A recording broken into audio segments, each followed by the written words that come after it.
Pues bienvenidos a todos, buenos días. Mi nombre es Jorge Weiss, voy a estar moderando la sesión de hoy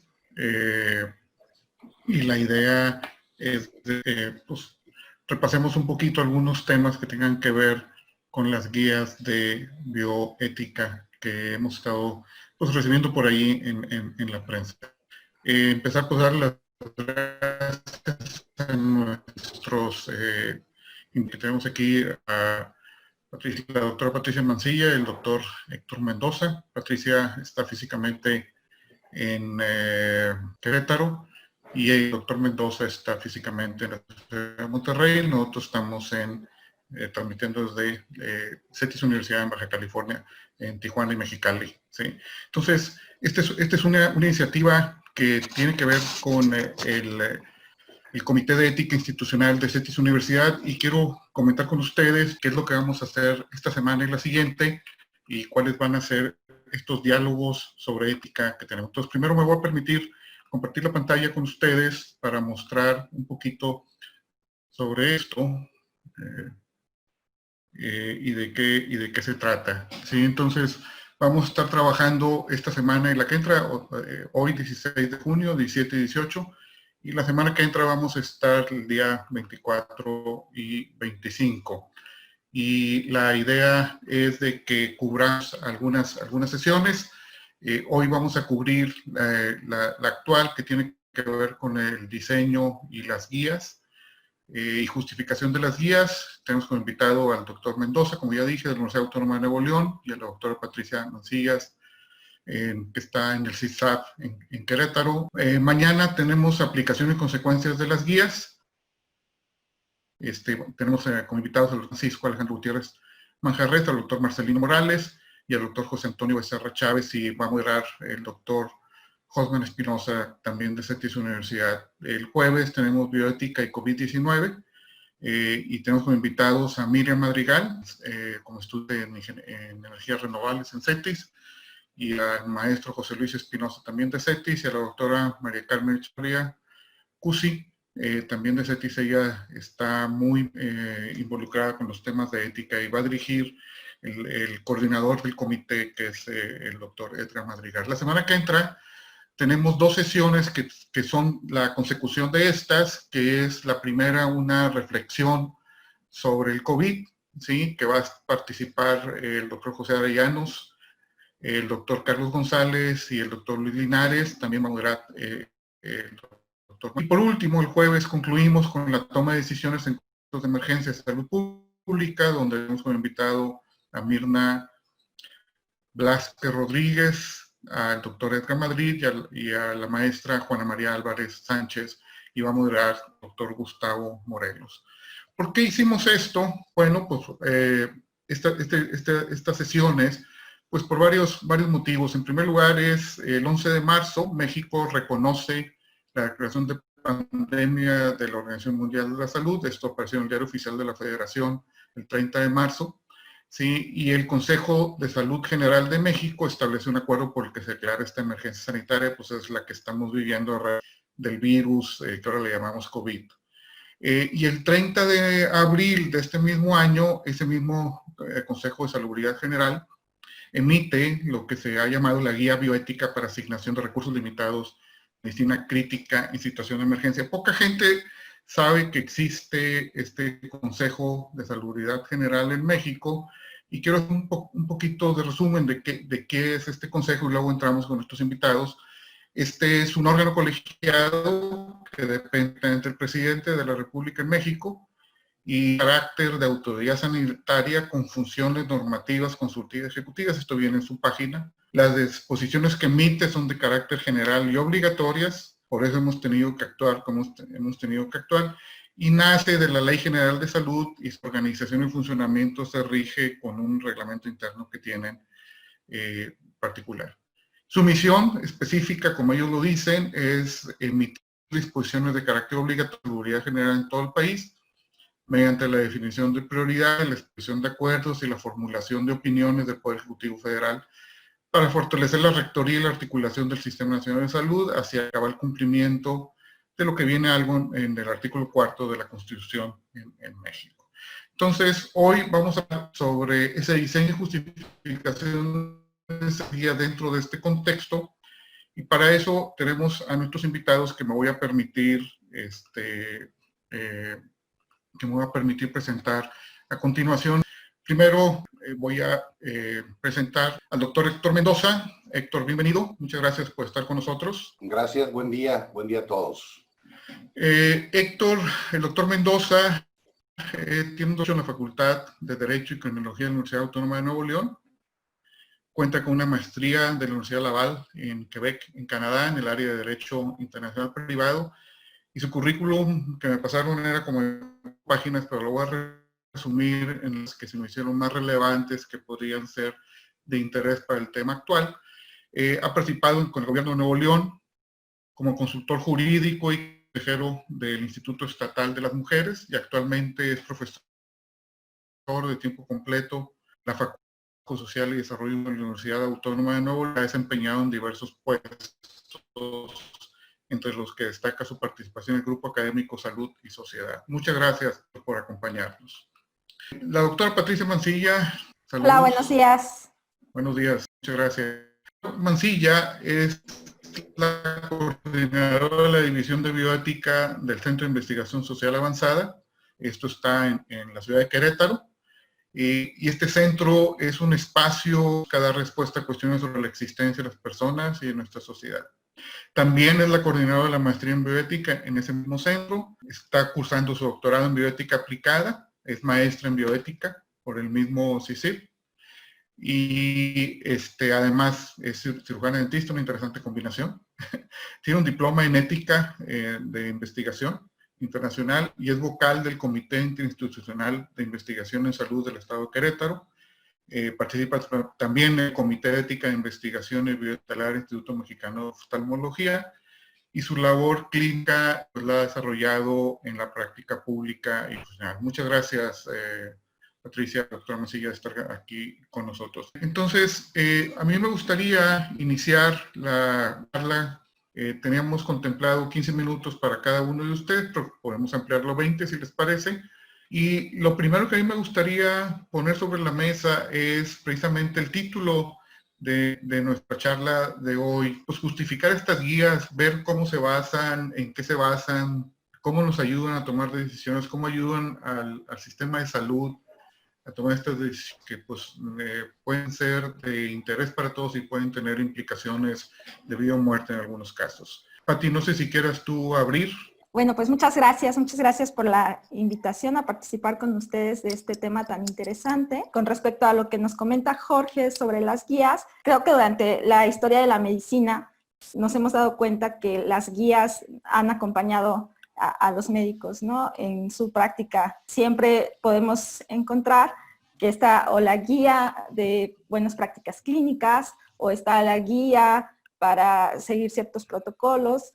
Y bueno, la intención de hacer esta guía o de publicar esta guía para la atención en esta época de pandemia, pues es buena porque quiere descargar la carga moral de los doctores para aquellos que se encuentran en una situación de un dilema bioético, pues poder discernir hacia dónde conducirse, ¿no? Entonces, comentaba con el doctor Edgar, pues es una guía que es dinámica, ¿no? Una guía que está en proceso de mejorarse, de actualizarse. En las pocas horas de su publicación cambió 3 veces, ¿no? Primero sale publicada, tiene muchos comentarios, vuelven a hacer una modificación y finalmente la última modificación que sale el día 30 de abril y precisamente se propone, ¿no? o se titula, es un proyecto de guía, ¿no? Es un proyecto de guía que puede seguir con más modificaciones, ¿no? Entonces, es necesario, es pertinente porque en la práctica médica siempre hay guías que acompañan a esta práctica, siempre hay protocolos a seguir,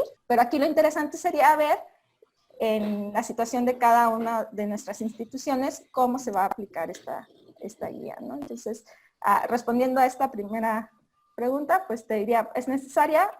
Sí es necesaria. ¿Se puede perfeccionar? Claro que se puede perfeccionar.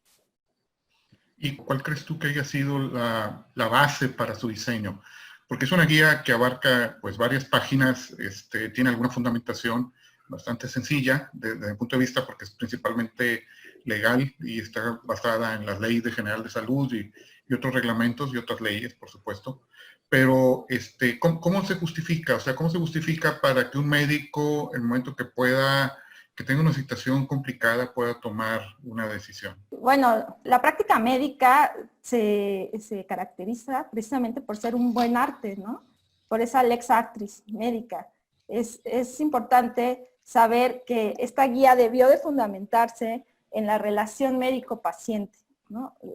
Finalmente, cuando tú vas a consulta con el doctor, pues estableces una relación desde el primer momento en el que llegas al consultorio, ¿no? Entonces, partiendo de ahí, o sea, partiendo de que estamos viviendo en un momento en el que la consulta médica pues se ve rebasada por la falta de recursos, en el que el sistema de salud en México también precisamente estaba rebasado. Hace unos meses atrás de la pandemia veíamos notas, ¿no?, en las que a los niños se les inyectaba agua en lugar de quimioterapias, o que se habían cancelado los procesos de atención a los médicos, a los pacientes con cáncer precisamente. Pues vemos que la guía llega en un momento oportuno, ¿no? La guía viene a ayudar a esta emergencia de salud pública que genera una demanda en los recursos de medicina crítica que no es posible satisfacer, ¿no? Entonces, para atender esta emergencia de salud pública, pues se deben de partir de ciertos criterios, ¿no? Y primero, la estrategia a seguir debe ser una comunicación de forma transparente, y la segunda estrategia debe ser ética. Esta guía tiene la característica de ser una guía basada en otras guías utilitarias, ¿no?, en la que se puede ver que se ve por el bien de la mayoría, ¿no?, o se trata de atender a la mayoría, ¿no? Y en esta emergencia sanitaria, pues así es, o sea, han tratado de ver por el bien de la mayoría. Entonces, esa es una de las primeras fundamentaciones que tiene esta guía, ¿no? Una fundamentación utilitaria. Muy bien. Para no cargar entonces todas las preguntas contigo, vamos, si te parece, Héctor, contigo. ¿Esta guía en qué situaciones puede ser usada, Héctor? ¿Nada más con los temas de COVID o puede ser utilizada en otras situaciones? ¿O existen otras guías para ello? Sí existen otras guías y siempre han existido. De hecho, la medicina siempre se enfrenta a escasez de recursos. En nuestro caso, lo que pasó, bueno, en nuestro caso no, en esta ocasión lo que le pasó al mundo, pues es que al final del día hay una demanda que se prevé que sobrepase las capacidades de un estado, de cualquier estado. Entonces, estas guías surgieron, insisto, son históricas, pero en el caso del COVID, pues Inglaterra, Canadá, España, todos se vieron en el mismo dilema y empezaron a generar guías para la pandemia. No se nos olvide que esta pandemia pues nos llega de manera súbita, nadie la esperaba de alguna manera, y la consecuencia es precisamente que nos lleva a una escasez de recursos sanitarios. Yo no soy médico, finalmente soy abogado. Yo participé en la confección de la guía, más bien desde mi parte bioética, desde mi parte jurídica, y creo que te puedo afirmar que la guía aún no se utiliza, porque el sistema de salud no ha sido desbordado. La guía está preparada para los casos críticos en unidades de cuidados intensivos. Si esta guía no se está aplicando ahorita, porque ahorita, bueno, hasta donde yo sé, por ejemplo, en la Ciudad de México, que es donde hay más pacientes, sigue habiendo disposición de camas y de respiradores. Acá en Nuevo León, por ejemplo, pues sigue habiendo, creo que estamos a una capacidad del 28-30% de las camas que se previeron y de las unidades de respiradores artificiales. Entonces, en este momento la guía como tal no se está aplicando, porque esta guía no se aplica para elegir a qué paciente se le va a dar ingreso a un hospital.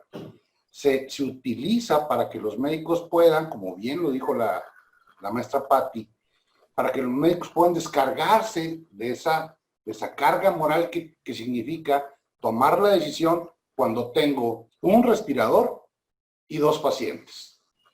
Para eso surge la guía. ¿Tiene un corte utilitarista? Sí, y fíjate que eso creo que se ha malentendido, porque nos suena como que el utilitarismo a algo malo, algo como muy, no sé decirte, comercial, no lo sé. Bueno, tiene un corte eminentemente social la guía. La guía pretende salvar la mayor cantidad de vidas posibles en circunstancias adversas y de escasez de recursos. Bajo ese criterio, pues, se establecen ciertos pasos en la guía. Efectivamente, la guía, yo creo que hubo un error ahí de logística, pero la guía sufrió transformaciones. El problema es que cuando se publica por primera vez le llaman guía, no le pusieron proyecto de guía. Y entonces empezaron las críticas, empezaron a decir que si era un documento definitivo. El propio presidente del consejo salió a decir, bueno, no, y asumo la responsabilidad. Yo lo vi con Aristegui diciendo, asumo la responsabilidad en todo caso de este proyecto de guía. Fue cuando se empezó a usar por primera vez la palabra proyecto. Y sí pasamos por 2 o 3 proyectos hasta que finalmente el 30 de abril se publica ya formalmente la guía. Otra cosa que se ha cuestionado mucho, ¿es obligatoria? No, no es un manual de procedimientos, es una guía. Yo imagino, por ejemplo, que habrá hospitales que tengan todas las facilidades para crear los cuerpos de triaje, los equipos de triaje, pero habrá otros que no.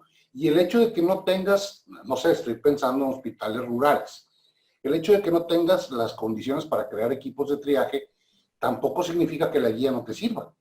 Es decir, la guía sigue dando elementos bioéticos para la asignación de recursos escasos en tiempos de crisis. Muy bien, entonces la guía lo único que tiene ahorita es que está diseñada para que cuando se presenten situaciones únicas a las que no hemos llegado, ayude a los médicos a tomar decisiones que puedan ser justificables. ¿Estoy entendiendo bien lo que estás mencionando, Héctor? Así es, Jorge. Para tomar decisiones en una crisis a la que todavía no llegamos, ¿eh? O sea, no, para bien o para mal, sin meterme en detalles, no hemos llegado a las situaciones a las que llegó Italia, por ejemplo, o la cantidad de pacientes que tiene ahorita Estados Unidos. Bien que mal se ha manejado la pandemia y te digo, sigue habiendo capacidad hospitalaria, que era el tema aquel de aplanar la curva. O sea, en realidad el problema del COVID, el problema que se veía venir con el COVID era que la curva se nos fuera hacia arriba a grado tal que no tuviéramos capacidad hospitalaria. Cuando eso sucede, ahí entraba la guía. Insisto, la guía como tal, digo, yo soy amigo de alguien, de un médico del INER, del Instituto Nacional de Enfermedades Respiratorias, y por comentarios del doctor Santillán, que ese instituto, ese hospital se convirtió en COVID y pasó de tener 15 camas y 15 respiradores a más de 150. Mucho de esto gracias a aportaciones de fundaciones privadas. Entonces me dice, pues no nos hemos desbordado. Hemos estado muy cerca de llegar, pero siempre hemos tenido la capacidad. Y mientras no llegues a este dilema de tener 2 pacientes y un solo respirador, esta guía no aplica, porque fue creada, fue concebida para ese escenario extremo y crítico. ¿Tu opinión, Pati, sobre lo que acaba de decir Héctor? Sí, estoy completamente de acuerdo. La guía solamente se aplica en caso de que la atención hospitalaria pues, se vea rebasada por la cantidad de pacientes que llegan, ¿no? ¿En alguna parte de México ustedes han sabido si la guía se ha tenido que aplicar? No. No que yo sepa. Insisto, creo que la Ciudad de México es la ciudad más saturada en términos de pacientes y ni aún así la Ciudad de México ha llegado al 100% de su capacidad hospitalaria. Siguen teniendo margen, están acercándose cada vez más, pero hasta donde yo sé todavía no ha sucedido. E insisto, mientras no suceda, pues la guía no tiene aplicación. Porque también eso fue un error de base. La gente la criticaba porque pensaba que esa guía se iba a usar, digamos, para darte ingreso. Otro error que hay, que es común o que se ha dado de manera común, es que la gente cree que si te intuban, te vas a salvar.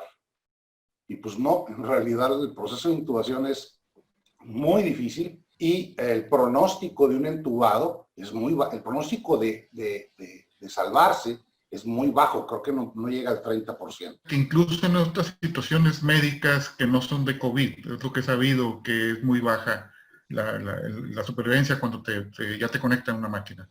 Sí, claro, es muy baja. Por ejemplo, Patti mencionaba también esta cuestión de la relación médico-paciente. La guía propone un equipo de triaje, que es el que en teoría tomaría la decisión, no el médico, precisamente. Imaginémoslo el escenario, yo no soy médico, pero veo las noticias y veo que para entrar a las áreas COVID te tardas 1 hora para vestirte apropiadamente. Imaginemos el escenario del médico que está atendiendo pacientes COVID. Él está, digamos, en una lucha feroz en términos médicos, como para que tenga que decidir a quién se le asigna o a quién no se le asigna el recurso. Esa es la idea de la guía, quitarle esa responsabilidad al médico para que él siga lo suyo y que alguien más tome la decisión y que la tome eventualmente sin tener contacto con el paciente, algo que se criticó, pero que tiene esa idea de, digamos, la frialdad de no conocer a los dos pacientes a los que tengo que evaluar y tomar un criterio en base a esta guía. Que el criterio era médico, se criticó mucho al principio que se usaba un criterio de edad.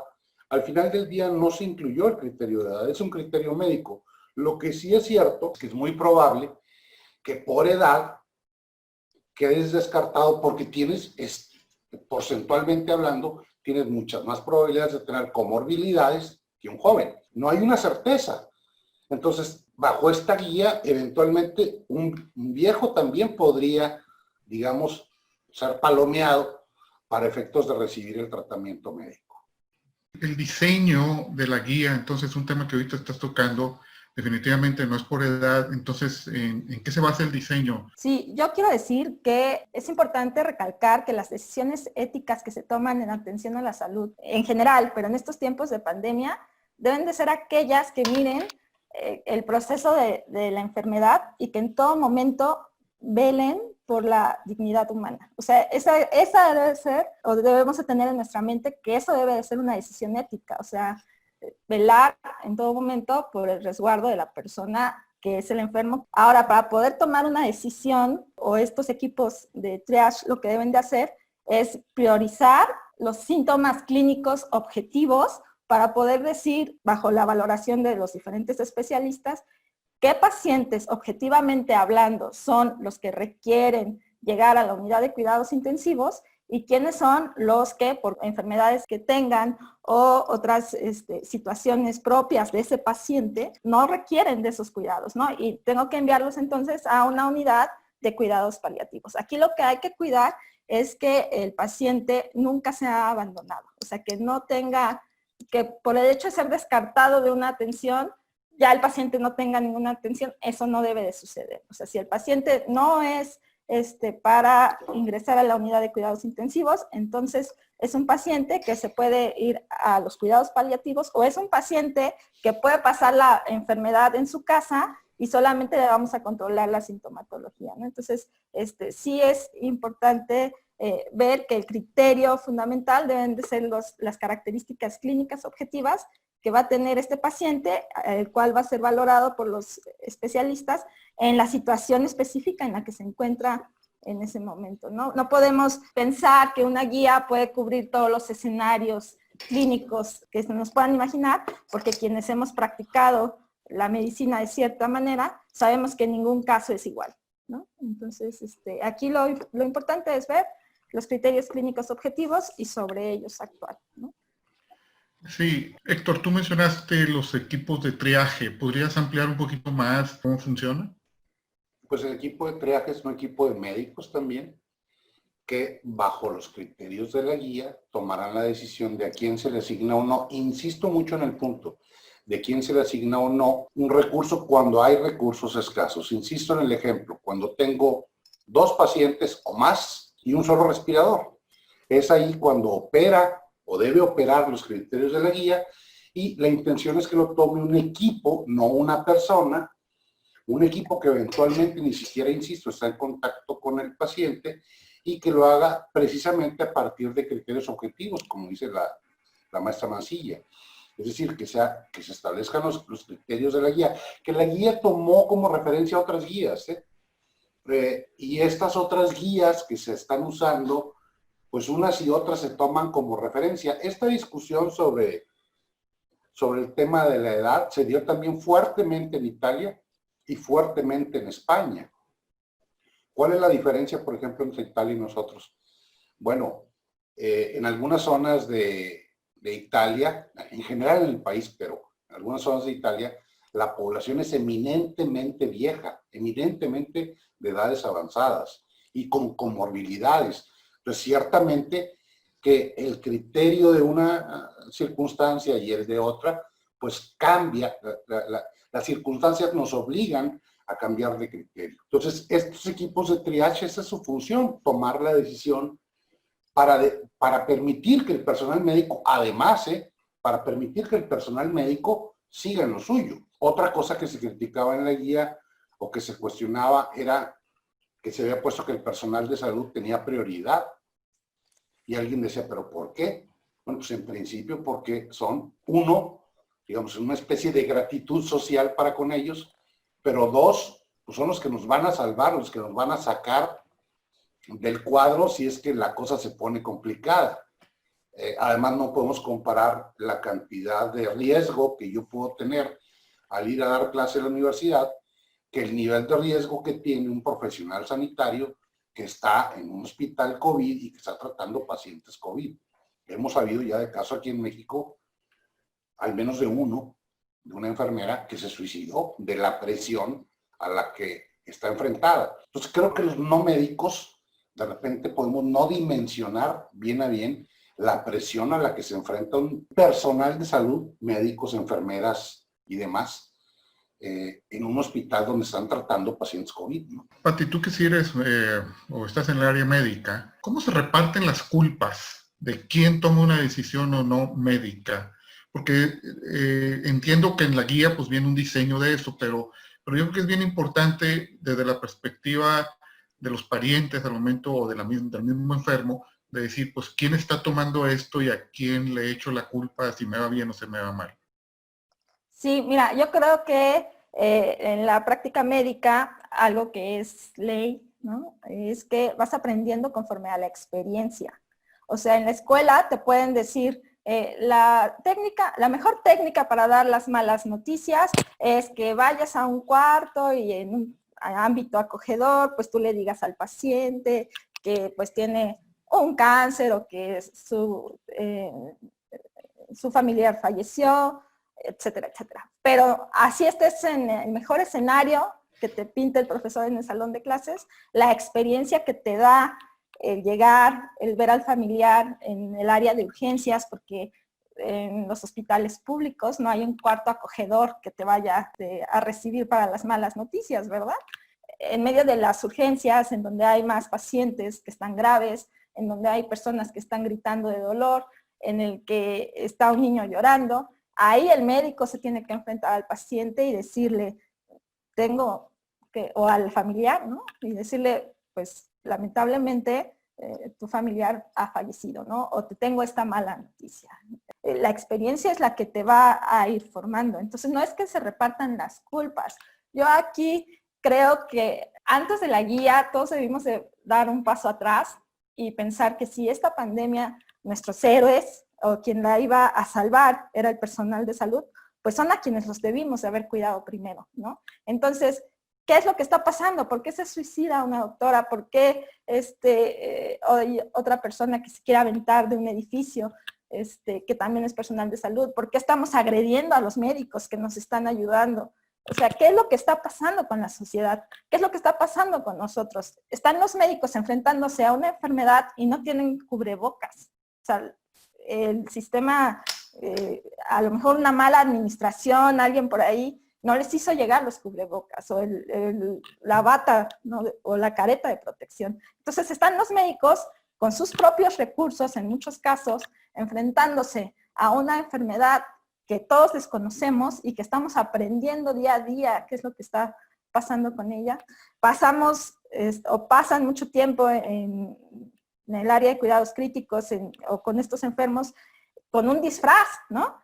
al que los cirujanos dentistas pues estamos acostumbrados, ¿no? Siempre usamos la careta, los gogles, el cubrebocas, pero terminas de ver a tu paciente y te lo retiras sin ningún miedo. Aquí, como bien decía el doctor, pues se tardan mucho tiempo en vestirse y el mismo tiempo que se tardan en vestirse es en desvestirse, en desinfectarse, salir a la calle y lo primero que te encuentras es que alguien te aventó una cubeta con cloro, ¿no? Entonces no es que tengan culpas, los médicos están cansados y necesitamos escucharlos y necesitamos darles contención emocional, psicológica, porque esto que están viviendo es muy fuerte. Si para nosotros que estamos en cuarentena, en resguardo en nuestras casas, es fuerte, pues más para ellos, ¿no? Entonces yo creo que pues nadie estaba preparado para un momento como el que estamos viviendo. No es el hecho de pensar en que tomé una decisión que no era la correcta, porque ni tiempo tienen, ¿no? Yo creo que esto vendrá meses después, ¿no? Y meses después nos podremos dar cuenta de cómo podemos ayudar al personal médico a enfrentar esta situación. Fíjate, es muy interesante lo que mencionas, se me hace reflexionar sobre lo que hemos escuchado en los medios, sobre las críticas a la guía. Héctor, no sé si tú nos puedas profundizar un poquito sobre esas críticas y qué tan válidas son.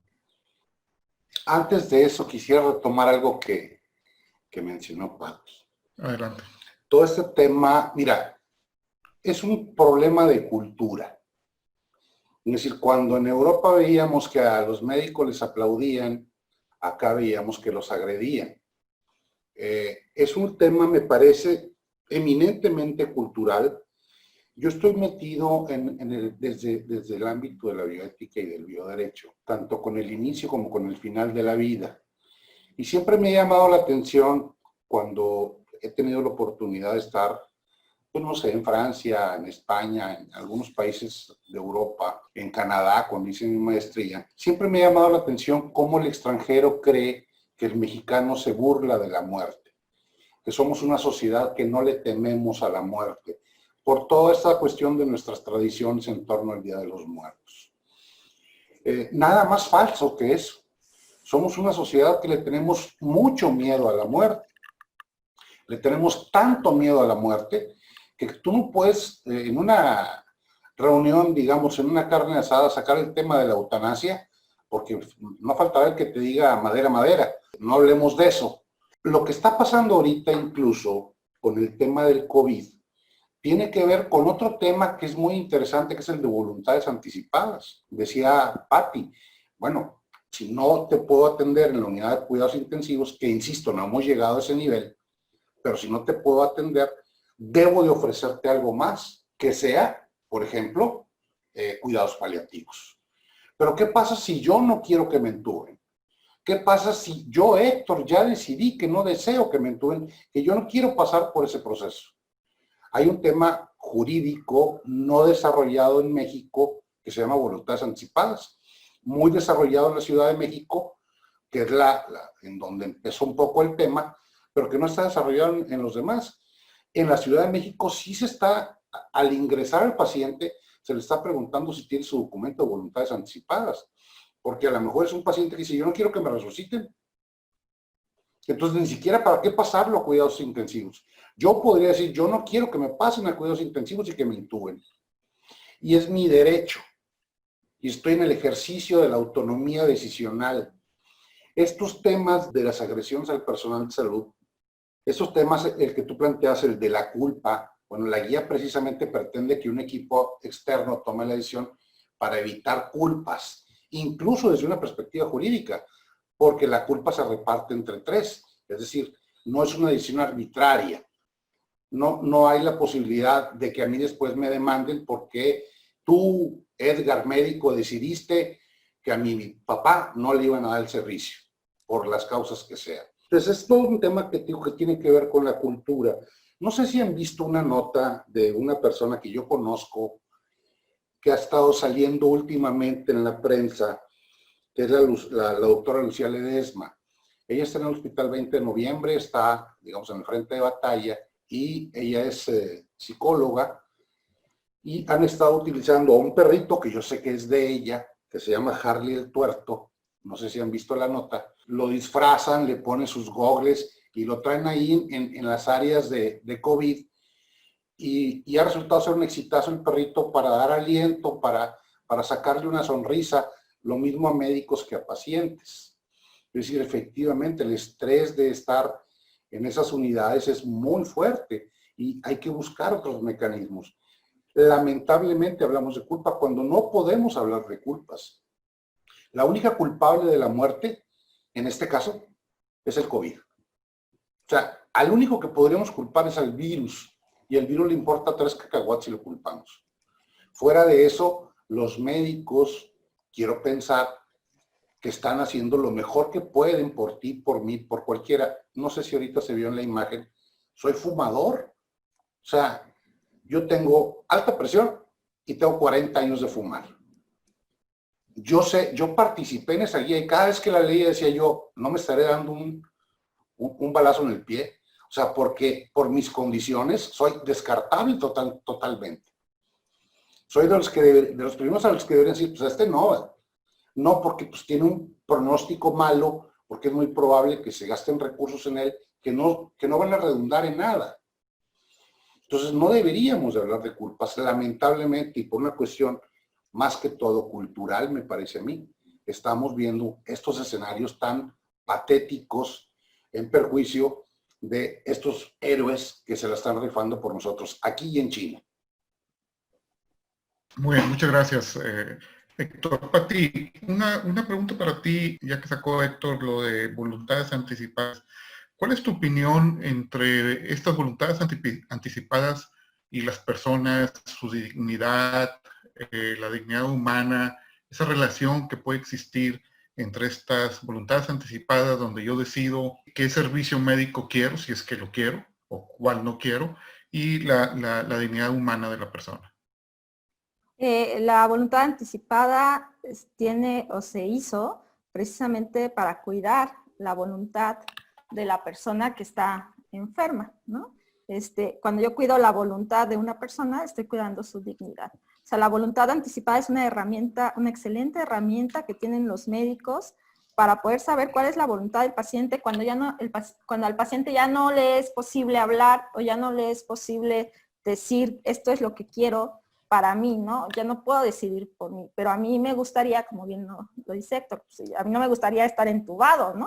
Pero habrá quien diga, haz todo lo posible para que yo sobreviva, ¿no? Y entonces lo voy a estipular en una voluntad anticipada. Es una muy buena figura jurídica, es lamentable que no esté en toda la República Mexicana, que sean solamente pocos los estados que la tengan. Afortunadamente en esta crisis de pandemia, pues Ciudad de México sí cuenta con la voluntad anticipada, ¿no? Entonces la voluntad anticipada es una muy buena herramienta para cuidar la dignidad humana y no hay que confundir, no hay que decir, ya firmé mi voluntad anticipada, entonces el médico me va a aplicar la eutanasia, porque son cosas diferentes, ¿no? Yo creo que en el imaginario popular, cuando uno dice firmé mi voluntad anticipada, de repente se llega a imaginar que pues, el médico va a atentar contra su vida, ¿no? O no es así, ¿no? Es simplemente respetar la voluntad de esa persona, respetar su autonomía sobre lo que quiere que se realice en su cuerpo. ¿Cómo viene esta voluntad anticipada en esta guía de la que estamos comentando? Si mal no recuerdo, creo que sí se alude a las voluntades anticipadas en la guía. Si mal no recuerdo, en la guía se dice que el médico lo primero que tendría que hacer es verificar si hay alguna voluntad anticipada, porque si no irías en contra de la dignidad de tu paciente. Es decir, junto a la voluntad anticipada, son varios los temas que en torno a la muerte y los cuidados al final de la vida, son varios los temas que circulan. Y uno de ellos es el llamado obstinación terapéutica. Es decir, hay médicos que son, pues, así lo dice la palabra, muy obstinados en quererme salvar. A veces en contra de mi voluntad. Entonces, si yo tengo un documento de voluntades anticipadas donde digo que yo no quiero que me intuben y me intuban, creo que están violando mis derechos y creo que están violando mi dignidad como persona. Que cabe señalar que el concepto de dignidad humana es como un concepto muy, muy difícil de asir, de tomar, porque cada quien entendemos la dignidad de manera diferente. Pero mi mejor definición de dignidad humana es mi decisión sobre mi vida. Y en eso nadie me puede objetar si yo deseo pararle o deseo seguir. como tampoco yo puedo objetar, como lo dijo la maestra Patti, aquel que diga, haz todo lo que puedas por mí. Yo deseo que hagas todo lo que puedas, no me importa. Ambas posturas son perfectamente respetables. El médico tiene que atender ambas situaciones en la medida de sus posibilidades, porque tampoco puedo yo decir, haz todo lo que se pueda por mí a costa de que no atiendas a otros. O sea, es un tema de escasez de recursos, es un tema complejo, es un tema de crisis sanitaria en el que lo estamos planteando, ¿verdad? Pero ¿qué pasa si los parientes no están de acuerdo? ¿Qué pasa si los parientes deciden hacer algún otro procedimiento probablemente legal? Es un tema otra vez cultural y jurídico. Durante años, al esposo de la señora en el momento del parto, le pedían opinión para ver si la señora la ligaban, le hacían la salpingoclasia. Y no entendíamos que esa es una decisión de ella, no del marido. Aquí hay un problema legal muy fuerte. Por ley, para que tú tomes decisiones por mí, bueno, para que mi familia tome decisiones por mí, yo tengo que estar en un estado de interdicción, lo que implica un procedimiento judicial para que me declaren interdicto y entonces me nombren un tutor que por ley, en mi caso particular es mi esposa, para que ella tome decisiones por mí. El problema es que en estas situaciones de crisis, estos procedimientos legales son imposibles. O sea, no, son impensables. Los propios juzgados cerraron por pandemia. Entonces, ¿cómo vas a un juzgado a pedir la tutoría o la interdicción de alguien? Es imposible. Otra vez, insisto yo mucho en el tema de la cultura.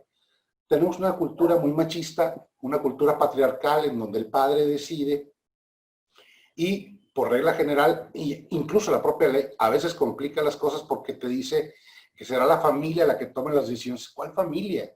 ¿Quién es la familia? ¿Es mi esposa? ¿Es mi hijo? ¿Cuál hijo? ¿El mayor o el menor? ¿La mujer o el varón? Incluso, si me pongo bien riguroso, en algunos casos la ley dice que son los parientes, no la familia, los parientes los que tomarán decisiones.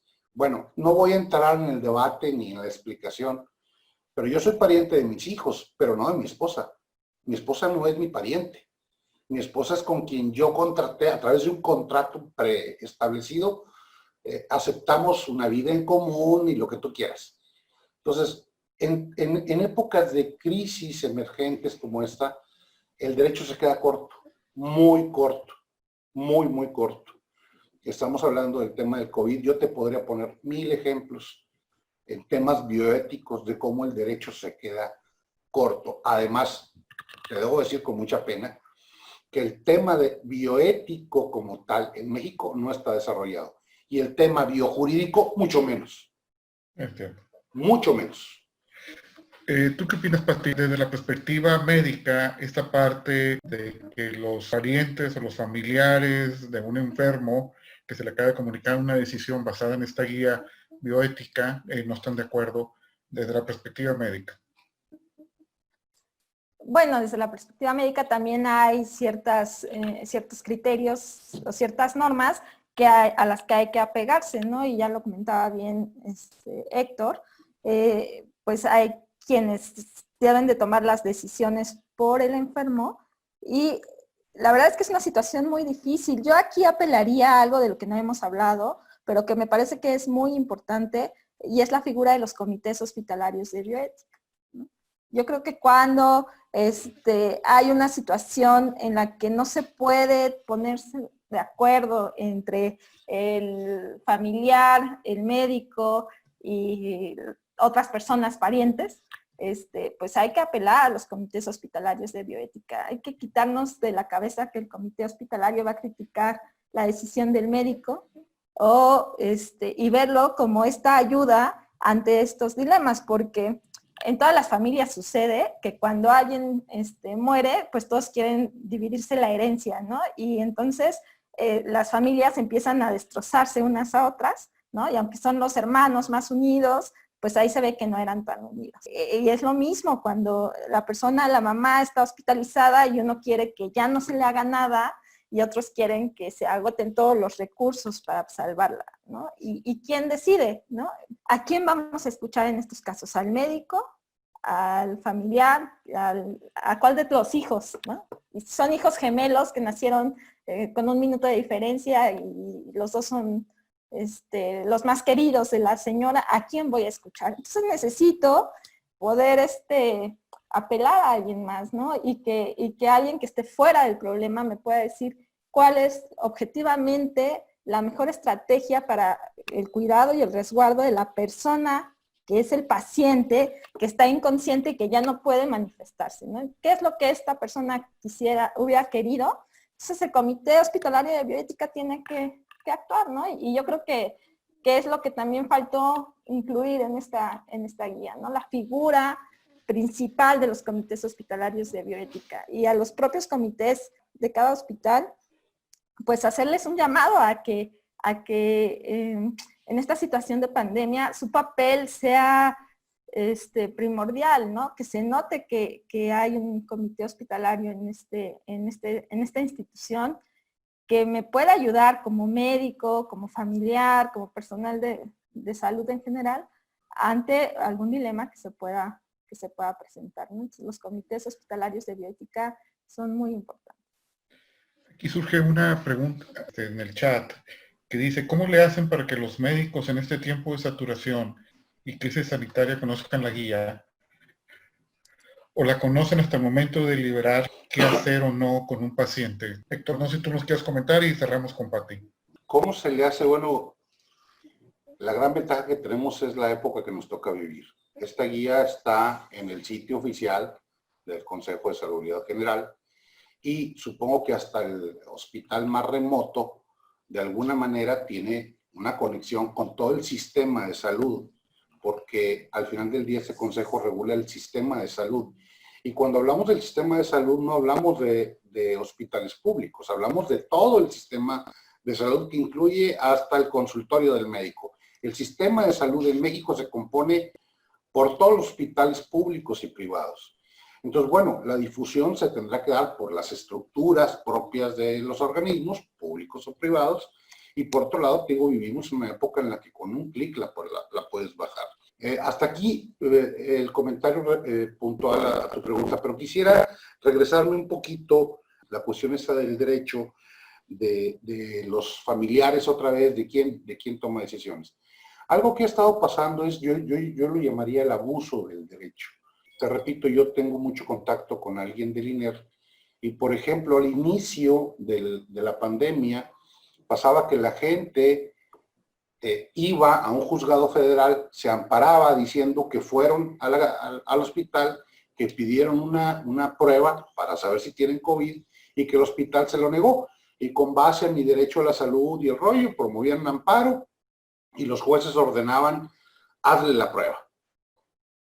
Y como esas hay muchos ejemplos. ¿Qué pasa si los familiares no se ponen de acuerdo con los médicos? Pues alguien puede ir a promover un amparo en nombre de su papá o de su mamá. Y esto puede generar, como bien lo señala Pati, lo puso en términos de herencia, pero pues puede generar conflictos muy fuertes en momentos muy críticos. Me salgo del tema, pero es la historia que ya está resuelta un poco desde el derecho, pero es la historia de los testigos de Jehová. ¿Qué pasa cuando los padres se oponen a que un niño testigo de Jehová sea transfundido? ¿Tienen los papás el derecho? La pregunta desde la ética y desde el derecho es, ¿tienen los papás el derecho de oponerse a una transfusión cuando esa oposición puede llevar al niño a la muerte? Bueno, ya ha habido casos que ha tenido que resolver la Corte, en donde la Corte ha dicho, hay un caso reciente en donde una Procuraduría de la Defensa de los Derechos del Menor, digamos, le quita la patria potestad a los padres y ella autoriza a los hospitales a que se transfunda al niño. Entonces, estos temas son temas clásicos del derecho, pero te repito, en estos temas del COVID estamos por descubrir muchas cosas y nuestro derecho sigue siendo arcaico en muchos sentidos. Muchas gracias, Héctor. Pati, ¿cuál sería tu comentario sobre la forma en que esto es comunicado? ya lo dijo todo Héctor, el sistema de salud tiene sus protocolos para poder dar a conocer estas guías o las nuevas criterios que se van a aplicar ante alguna situación. Los medios de comunicación ayudan mucho. Yo lo único que sumaría a esto es que no hay que pensar que la guía nos va a resolver todo, porque como bien ya también lo dijo Héctor, pues está pensada para una situación única en un caso extraordinario, ¿no?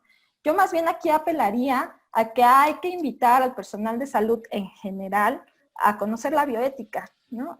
Porque si bien la guía no llega aquí en la Sierra de Amealco al consultorio del médico, quizá la bioética sí, ¿no? Y quizá su formación bioética desde las aulas universitarias, pues le ayuden a discernir cuál es la decisión o el criterio ético que debe de tomar ante un dilema, ante una situación difícil, y entonces en base a su ética profesional, poder tomar una decisión, ¿no? Quizá no es apostarlo todo a la guía, es más bien apostarlo todo a la bioética. Y si, como han dicho muchos, que este es el momento de la bioética, precisamente que sea el momento en que quienes no habían conocido de ella, pues se acerquen un poco y empiecen a descubrir esta interesante interdisciplina que pues siempre está para las situaciones emergentes, ¿no? Como lo es esta pandemia. Continuando el mismo orden de ideas que tú mencionas, Pati.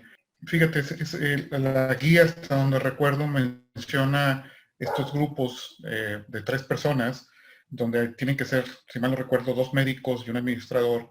Pero ¿cómo sabríamos o cómo se logra que estas personas, tanto los médicos como los administradores, conozcan de estos temas de bioética y que conozcan la guía al mismo tiempo para que pues, puedan cumplir con los criterios para toma de decisiones, que pues no es fácil encontrar gente que cumpla estas condiciones, incluso que hayan ido a las aulas? Claro, yo he platicado con algunos médicos que están en la unidad de cuidados intensivos en algunos hospitales atendiendo el área COVID, y cuando les preguntaba esta parte de la guía, ellos me decían, no la necesitamos, ¿no? Nosotros ya tenemos una preparación, tenemos otras guías, sabemos qué es lo que tenemos que hacer. Yo creo que hay que apelar un poco a que cada disciplina tiene su saber, cada disciplina tiene su área en la que uno es experto y se desarrolla, pero hay que ser interdisciplinarios y entonces hay que promover este diálogo y esta escucha para no decir, no la necesitamos o decir, la guía te va a dar todo, ¿no? Sino ponderar qué es lo que me va a favorecer en mi práctica y cómo hacerla conocer. La verdad es que estamos saturados de información en este momento, ¿no? En donde tú veas, a donde tú te dirijas, vas a encontrar algo que te va a llevar poco a poco a la guía. Pero yo sí creo que los comités hospitalarios de bioética deben de hacer esta labor de alfabetizar a los integrantes de su hospital, porque se supone que los comités hospitalarios son los que están en contacto con todas estas nuevas propuestas, ¿no? Entonces el comité hospitalario de bioética es el que tiene que tomar ahí el papel para decirles, miren, está esto, ¿no? O esta es la formación bioética de este momento, y estar en contacto continuo con el personal de salud y prepararlos, ¿no? Yo he visto tristemente que muchos comités hospitalarios pues se dedican nada más a analizar casos en supuestos dilemas, ¿no? ¿Qué va a pasar con el testigo de Jehová? Y lo que comentaba hace ratito el doctor, ¿no? Y la donación de sangre, y entonces cómo lo vamos a solucionar, y si pasa así, si pasa allá. Creo que sí es importante esa preparación, pero además es importante transmitirle al personal de ese hospital que hay principios en bioética que van más allá de la autonomía, la justicia, la beneficencia y la no maleficencia, que hay otros muchos más que nos pueden complementar para nuestra práctica profesional, como lo es el cuidado y el resguardo de la persona, ¿no? Entonces, apelo muchísimo y confío mucho en que los comités hospitalarios puedan realizar esta labor de difusión y de preparación al personal de salud, ¿no? Gracias, Pati. Héctor, no sé si tú quieras decir unas palabras para ir cerrando y doy yo por concluido, si eres tan amable. Bueno, yo quisiera confirmar y ratificar lo que ha dicho Pati. Por un lado, se confunde la ética médica con la bioética y son dos cosas diferentes. La ética médica alude pues a la ética de una profesión como la puede haber para cualquier profesión. Son los llamados códigos deontológicos. La bioética es mucho más y efectivamente incluso ahorita veía en un encuentro, aquí está, lo dice Elbach, se es tan desconocido el tema de la bioética que estoy de acuerdo con la doctora Patricia. Efectivamente, el tema de la bioética, la palabra bioética, si tú se la cuestionas a, digamos, en general a cualquier persona, de pronto no sabe ni qué significa. Yo soy abogado, pero Edgar lo sabe, yo estoy adscrito a una facultad de trabajo social. Es decir, yo estoy más metido en el ámbito social. Y como dice Patti, los comités de bioética son interdisciplinarios. De hecho, yo creo que lo ideal es que el equipo de triage fuera gente de los comités de bioética. Creo que una cosa no excluye a la otra. La guía no excluye al comité de bioética. La gente con la capacidad o con los estudios o con la preparación ética de los comités podrían formar los equipos de triage. La Ley General de Salud ordena que estos comités de bioética sean integrados por abogados, psicólogos, trabajadores sociales.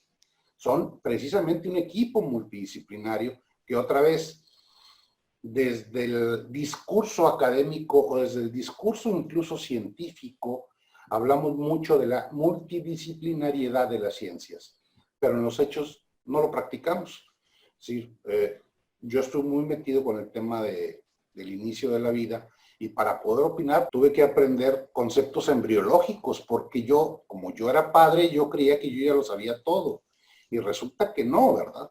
Entonces la bioética, insisto y coincido con Patti, es un tema que nos atañe a todos, ¿eh? Es un tema, yo ya lo había adelantado, muy ignorado en mi país e insisto, si de la bioética hace el siguiente paso que sería la biojurídica, es decir, de llevar estas cosas, voluntades anticipadas, de llevar muchos temas al derecho, pues ahí estamos peor. Yo por ahí tengo una presentación que he ido cultivando con los años. El año pasado, antepasado, estuve en el Senado de la República, que se llama Absurdos Jurídicos, y son absurdos, hay de todos los temas, pero son absurdos en materia bioética, en temas bioéticos. Y te encuentras cada cosa en el derecho. O sea, de pronto hubo un legislador ganoso, pero que no sabía ni de qué estábamos hablando. Te pongo un ejemplo dramático. En Nayarit, la ley de cuidados de los enfermos terminales se llama, o la ley de enfermos terminales, pretende abordar voluntades anticipadas, objeción de conciencia, cuidados paliativos. Esa ley dice, por ejemplo, dice que la objeción de conciencia es el derecho que tiene el médico de negarse a darle cuidados paliativos a su paciente. Si los cuidados paliativos es un derecho, el médico no se puede negar, sin embargo la ley lo dice y está vigente. Esa misma ley dice, por ejemplo, que en el caso de las voluntades anticipadas, estas deben ser ante notario, pero que si la persona que otorga la voluntad anticipada es sordo, el notario le tiene que leer el documento en voz alta. Si es sordo, o sea, no entiendo. Bueno, así estamos con nuestras leyes. Entonces, imagínate lo que podemos esperar en situaciones emergentes como esta. Una última recomendación para ti. Pues mi recomendación es, vuelvo a reiterar lo que ya había dicho antes, confiar un poco más en el trabajo que hacen los comités hospitalarios de bioética, preparar, ¿no? Que las personas de los comités tengan la responsabilidad de prepararse, porque eso es una cuestión personal, ¿no? Nadie te va a obligar. Si estás participando en un comité, si te han invitado a participar a un comité, es tu responsabilidad prepararte, estar al día, estar actualizado en estos temas para saber precisamente cuando se llega la crisis, como la crisis de pandemia que estamos viviendo ahora, qué medidas son las que hay que tomar, ¿no? Y yo creo que aquí lo conveniente es dejar de ver solamente a la enfermedad y ver a la persona, ¿no? Porque nos pasa en todas las enfermedades. Y en la práctica médica es muy común decir el cáncer de la cama 5, el diabético de la cama 3, el del COVID, del área COVID, pero es Juan, es la señora Margarita, es don Pedro, ¿no? Entonces son personas que están padeciendo una enfermedad, pero el contexto que viven estas personas también es importante y el Comité Hospitalario de Bioética es el que debe marcar las pautas y el que debe de ayudar a los doctores a humanizar la práctica médica. Pues muchas gracias, Pati. Quiero dar las gracias en este primer diálogo sobre bioética a los invitados de lujo, al doctor Héctor Mendoza y a la doctora Patricia Mancilla. Muchas gracias por participar con nosotros en este primer diálogo que le llamamos Diseño y Justificación de las Guías dentro de las guías médicas que tenemos ahorita, que se han estado desarrollando para el COVID. Y esperamos pues que nos sigan acompañando para los siguientes eventos que tenemos, que es mañana, donde tendremos la siguiente diálogo que habla sobre la aplicación y consecuencias de estas guías. Parte de esto ya tocamos ahorita, pero mañana de seguro tocaremos otros temas de igual relevancia. Y de nueva cuenta agradezco a nuestros invitados participación. Muchas gracias, Héctor. Muchas gracias, Pati. Que estén muy bien. Seguimos en contacto. Gracias a todos. Les agradezco mucho la invitación. Con gusto. Que estén muy bien.